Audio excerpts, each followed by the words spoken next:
Hi, my name is Amy Gideon, and for the purpose of this assignment, I chose to discuss an upcoming practice called Complementary Alternative Integrative Medicine.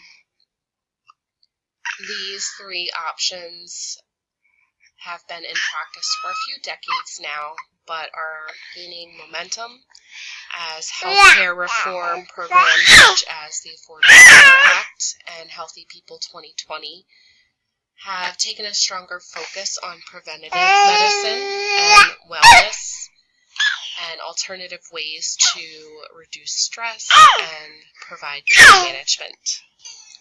So first, just a quick overview of what complementary, integrative, or alternative holistic medicine is.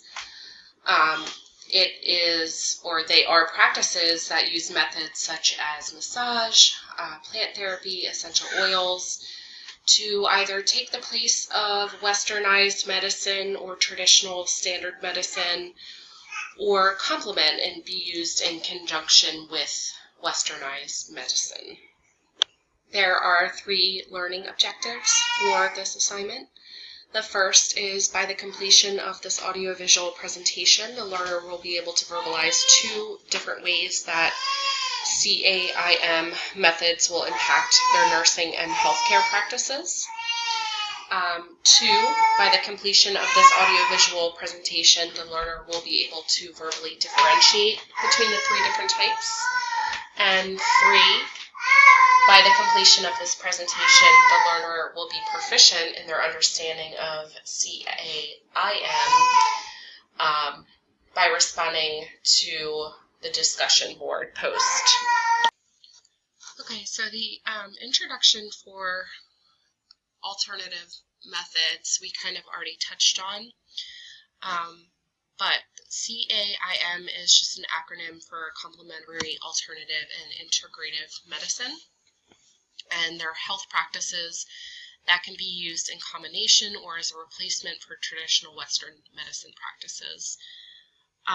So things like acupuncture, lifestyle changes like diet, Reiki for pain management, massage therapy, hypnosis, aromatherapy, which is gaining in popularity, and yoga, amongst many other practices. Holistic practices have gained in their popularity as individuals are really exploring better options to improve their health and prevent illness. And both nursing and medicine alike have formed initiatives, which we will talk about in just a minute, and programs to support the education and implementation of such practices. So first we can talk about the differences between each one. Complementary is the non-traditional practice used in conjunction with modern medicine, so things like massage therapy, seeing a chiropractor, dietary and lifestyle changes. Alternative are non-traditional practices used in place of modern medicine, so instead of a patient taking narcotics for pain management, they could maybe try acupuncture, or using herbs and teas and seeing a shaman. And lastly is integrative. This is probably the most popular because it's a combination of using both complementary and alternative methods. It uses modern, complementary, and alternative medicine in combination to treat the whole person, which is where holistic comes from. So holistic nursing has really become quite popular. Back in December of 2006, the ANA recognized holistic nursing as a brand new specialty. The American Nursing Credentialing Center offers now 3 specialty certifications specifically for holistic nursing. And the American Holistic Nurses Association is known as a definitive voice for the research, education, and advocacy of holistic nursing. And the majority of nurses, not all, but the majority are frontline workers, working in hospitals on the floor, and really are the ones who see patients face to face most often and can provide education and actually implement the various ways that we could provide holistic nursing.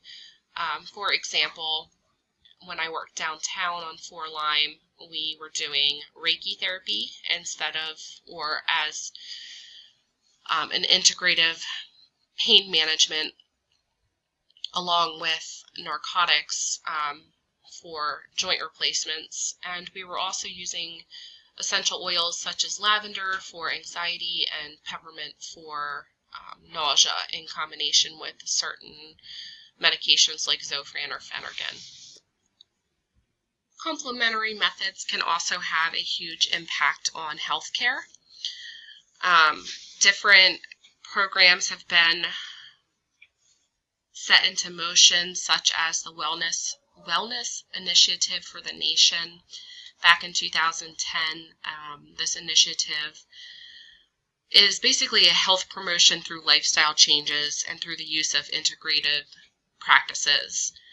And just as an example, I threw this statistic in there. Modest gains in just smoking and obesity control would reduce illness in the top 7 conditions, which are noted as pulmonary, mental health, cardiac,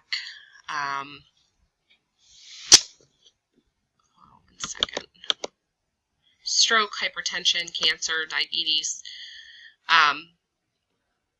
It can reduce those conditions by 24 to 30 million people, and that saves up to 100 billion treatment costs per year and adds about 340 to 500 billion to the GDP over the next 15 years.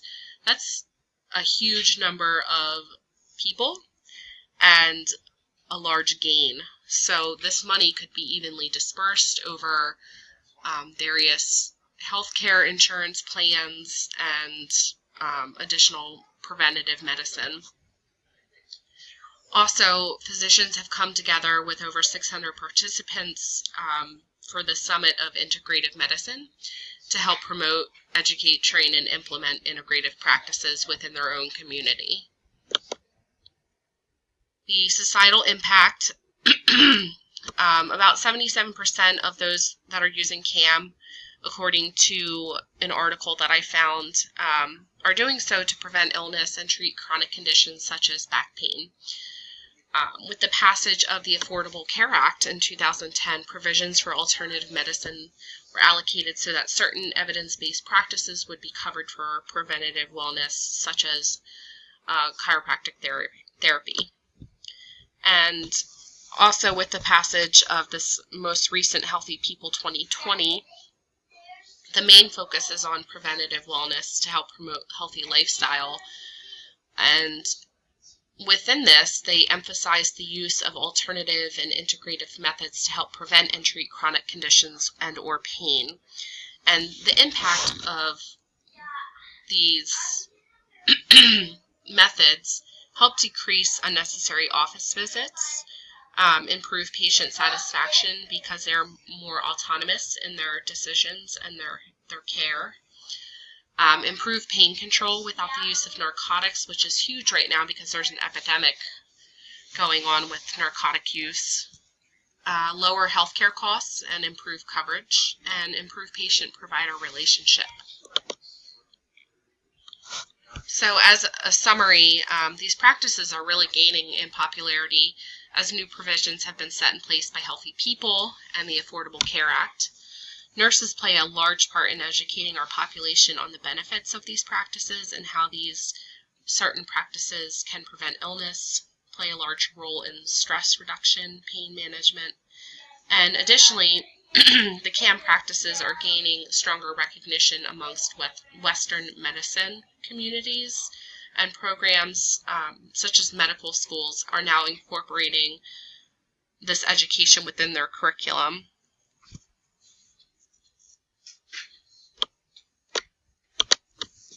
And lastly, this is just the reference page, the 5 various references that I used for the purpose of this assignment.